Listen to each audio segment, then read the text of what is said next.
आमची माती आमची माणसं. कृषी क्षेत्रामध्ये होणारे बदल जाणीवपूर्वक लक्षात घेऊन जोड व्यवसाय म्हणून गांडूळ खत निर्मितीकडे वळलेल्या साहेबराव भांड यांचे अनुभवी बोल शेतकरी बांधवांना नक्कीच मार्गदर्शक ठरतील.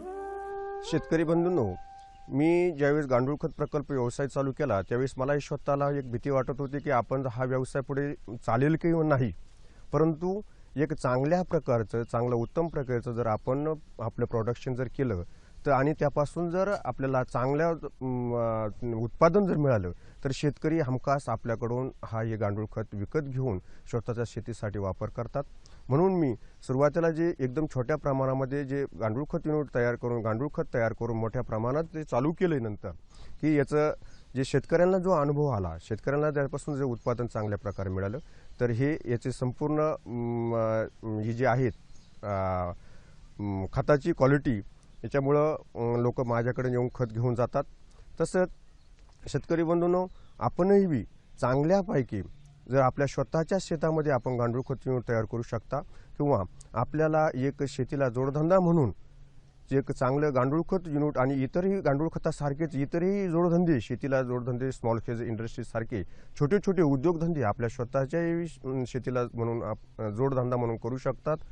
त्यासाठी सुरुवातीला मी जे गांडूळ खत हे आपल्या स्थानिक पातळीवर स्थानिक एक जिल्ह्यामध्ये गांडूळ खताची विक्री होत होती, परंतु हळूहळू जसजशी प्रसिद्धी आणि प्रचार आणि प्रसार होत गेला तसतसे माझ्या ह्या गांडूळ खत युनिटमधून सोलापूर, बीड, औरंगाबाद, नाशिक, पुणे आणि एवढंच नसून तर बाहेर राज्यामध्ये गुजरात, त्याच्यानंतर पश्चिम बंगाल, कलकत्ता आणि ओरिसा या राज्यामध्येही गांडूळ खत आपल्या ह्या विठ्ठल रुक्मिणी गांडूळ खत प्रकल्पातून हे शेतकऱ्यांनी इथून घेऊन गेलेले आहेत.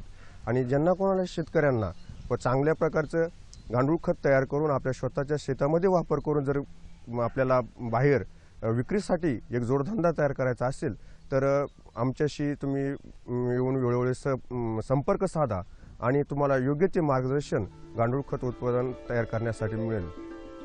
योग्य शेतीपूरक व्यवसायाची निवड, त्या तज्ज्ञांच्या मार्गदर्शनाची जोड आणि अथक प्रयत्न यातून साकारलेली गांडूळ खत निर्मितीची ही यशोगाथा नवविचारी शेतकऱ्यांना प्रेरणा देऊन जाईल.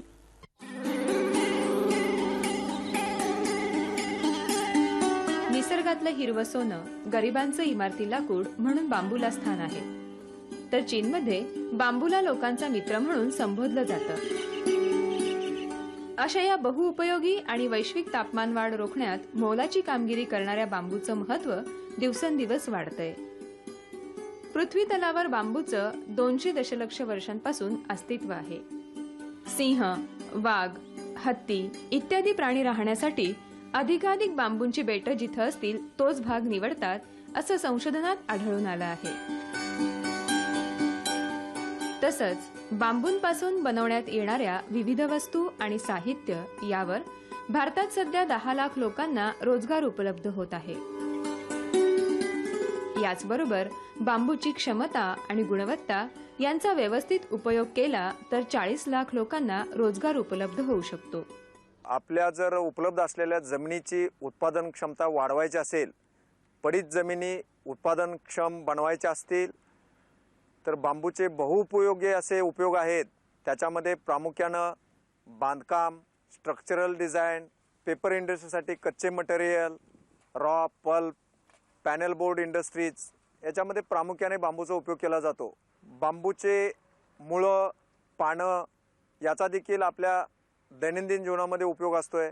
पानापासून छप्पर शेकरणे किंवा शेतकरी शेकरण्यासाठी बांबूची पानं वापरतात. काटेरी फांद्या असतात त्या फेन्सिंग करता वापरल्या जातात. बांबूचे जे नोड्स असतात, कल्म्स असतात, ते कल्म्स आपण विविध उपयोगात आणत असतो आणि याच्यामध्ये सिलिकॅसियस डिपॉझिट्स असतात ते आयुर्वेदिक मेडिकल ट्रीटमेंटमध्ये वापरले जातात. त्याचा प्रामुख्याने अस्थमा, कफ आणि पॅरालिटिक डिसीजेस याच्याकरता वापर केला जातो. बांबूचे नवीन शूट्स जे येतात ते अतिशय चविष्ट असे असतात.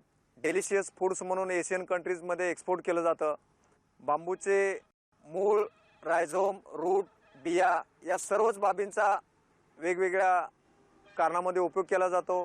त्याच्यामध्ये प्रामुख्याने रायझोम जे आहेत हँडीक्राफ्ट्स जे बनवले जातात, डेकोरेटिव्ह हँडीक्राफ्ट्समध्ये त्याचा वापर केला जातो. फर्निचर्स, इम्प्लिमेंट्स, ॲग्रिकल्चर इम्प्लिमेंट्स याच्यामध्ये बांबूचा उपयोग केला जातो. शेतकऱ्यांच्या पडीक जमिनीवर आणि बांधांवर सुद्धा बांबूची लागवड करता येते. त्याचबरोबर मातीची धूप तसंच पूर नियंत्रणासाठी बांबू महत्वाचा आहे. जमिनीचा प्रकार आणि पाण्याची उपलब्धता यानुसार लागवडीचं अंतर ठरवावं. बांबूमध्ये प्रामुख्याने या लागवडीकरता आपल्याला नियोजन शेतकऱ्यांच्यासाठी अशा पद्धतीने केलं पाहिजे की सर्वसाधारण जानेवारी ते मार्च अखेरपर्यंत 5 बाय 5 मीटर अंतरावर ते बांबूच्या खड्ड्यांची आखणी केली पाहिजे. आखणी केल्यानंतर बांबूचे 2 बाय 2 बाय 2 फुटाचे किंवा 1 बाय 1 बाय 1 मीटर आकाराचे खड्डे खोदणे.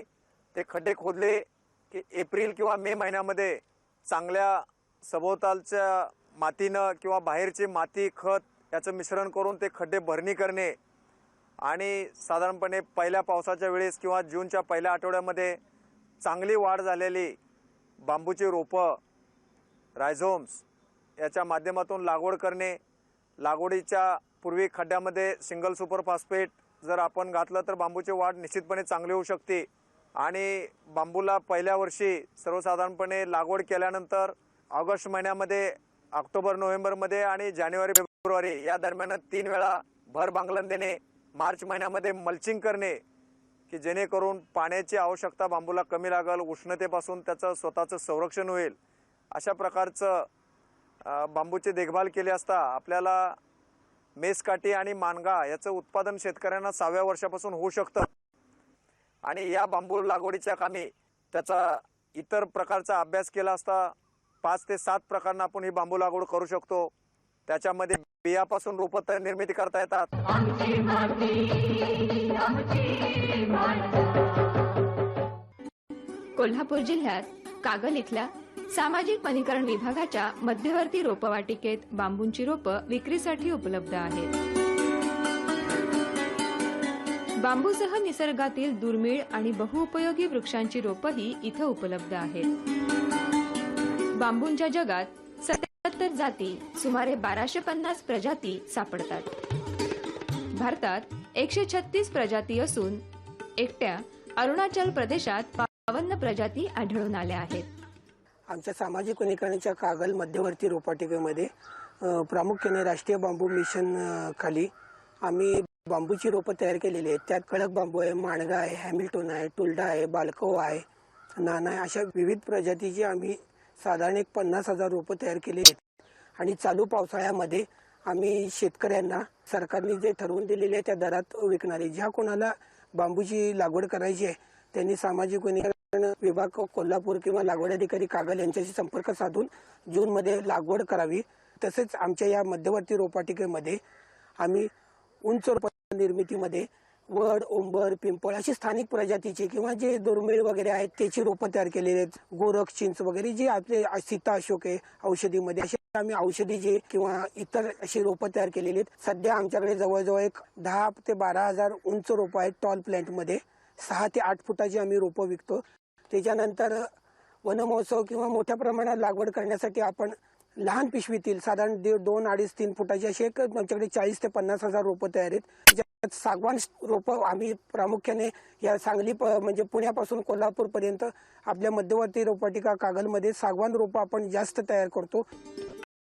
सर्व प्रकारच्या जमिनीत जगातील सर्व खंडात म्हणजेच उष्ण तसंच समशीतोष्ण कटिबंधातील वातावरणात बांबू वाढतो. सर्वात जलद वाढणारी आणि सर्वात जास्त जैवभार म्हणजे बायोमास देणारी तृणकुळातील ही वनस्पती आहे. 1 हेक्टर लागवडीपासून सुमारे 10 ते 30 टन उत्पादन मिळतं. 5 वर्षापासून पुढे सतत 40-50 वर्षांपर्यंत याचं उत्पन्न आपल्याला घेता येतं. बांबू उत्पादनात भारताचा जगात 2रा क्रमांक आहे. आपल्या या कोल्हापूर जिल्ह्यामध्ये बांबू लागवडीस खूप मोठ्या प्रमाणात वाव आहे. त्याच्यामध्ये प्रामुख्यानं मेसकाठी, कटांग बांबू किंवा कळक बांबू आणि मानगा या 3 प्रजाती अतिशय कमर्शियल आहेत, शेतकऱ्यांना उत्पादन देणारे आहेत. बांबूत उष्णतारोधक गुण आहे, त्यामुळे हिवाळ्यात घर उबदार आणि उन्हाळ्यात थंड राहण्यास मदत होते. उष्णतारोधक गुणामुळेच बांबूचं वैश्विक तापमान नियंत्रणात वेगळंच महत्त्व आहे. प्रत्येक वर्षाला सुमारे 4 इंच जाडीचा पाल्याचा थर जमिनीवर पसरतो. त्यामुळे पावसाचं पाणी जमिनीत मुरण्यास मदत होते. त्याचबरोबर विकसनशील देशात सुमारे 80% लोक प्राथमिक औषधोपचारासाठी पारंपरिक वन्य वनस्पतींवर अवलंबून आहेत. या आणि अशा अनेक बहुउपयोगी बांबूची लागवड शेतकऱ्यांनी अधिकाधिक क्षेत्रावर करावी. त्यामुळे आपल्या शेताला कुंपणही होईल आणि आर्थिक फायदाही होईल.